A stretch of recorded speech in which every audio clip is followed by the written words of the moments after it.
EVM शिवाय नरेंद्र मोदी जिंकू शकत नाही, मोदी हा केवळ मुखवटा। मुंबईतल्या सभेत राहुल गांधींचा घणाघात। 56 इंचांची नाही पोकळ छाती, मोदी मला घाबरतात, राहुल गांधी यांचा टोला।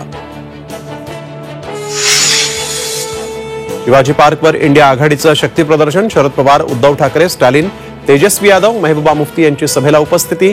राहुल गांधींनी घेतलं बाळासाहेब ठाकरेंच्या स्मृतीस्थळाचं दर्शन। भाजपच्या डोक्यात सत्तेची हवा। बाबासाहेब आंबेडकर यांची राज्यघटना बदलण्यासाठी 400 पारचा नारा। इंडिया आघाडीच्या सभेत उद्धव ठाकरेंचा घणाघात। राहुल गांधींच्या सभेला उद्धव ठाकरेंची उपस्थिती, हा शिवसेनेसाठी काळा दिवस। मुख्यमंत्री शिंदेंची टीका, आता गर्व से कहो कसं म्हणणार, शिंदेंचा ठाकरेंना सवाल। 2.5 वर्षांनी पुन्हा आलो, मात्र 2 पक्ष फोडून आलो, 2 नवे साथी घेऊन आलो, फडणवीस यांचं मुलाखतीत वक्तव्य। विधान परिषदेचे आमदार आमशा पाडवींचा शिवसेना शिंदे गटात प्रवेश। मुख्यमंत्र्यांच्या उपस्थितीत हाती घेतला शिवसेनेचा झेंडा। ठाकरे गटाच्या अंबादास दानवेंचं विरोधी पक्षनेतेपद धोक्यात।